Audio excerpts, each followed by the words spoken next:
नमस्कार सांग मैंने उमेश असली फार्म को नुआ भिडियो स्वागत जनाऊँगी।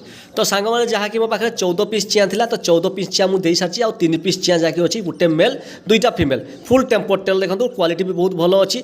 आप चाहिए 3 पीस एका साथ नहीं पारे कारण ये 2टा फीमेल अच्छी गोटे मेल अच्छी। मेल भी क्वालिटी बहुत भल अच्छी, बहुत गुड़ तार मोटा आ बहुत सुंदर क्वालिटी। आप निजे देखिए जापर क्वालिटी केमती अच्छी। तो आप चाहिए 3टा चिया मो पाखु आप बुकिंग करके नहीं पारे। आप ऑल ओडिशा, झारखंड, छत्तीसगढ़, वेस्ट बेंगल जहाँकि या भितर मध्यम मैं पठे पार्टी निजे आसी आम फार्म को विजिट कर नहीं पारे। क्वालिटी बहुत भल अच्छी जहाँकि 14 पीस चिया बहुत भल थे से समस्ते जे मो सांग मैंने नेले से निजे चॉइस नेले। तो आउ 3 पीस जहाँकि बड़ी गोटे मेल 2टा फीमेल टेम्पर देखो टेल बहुत टेम्पर टेल जहाँकि देखिले आप जापर यार क्वालिटी केमती अच्छी।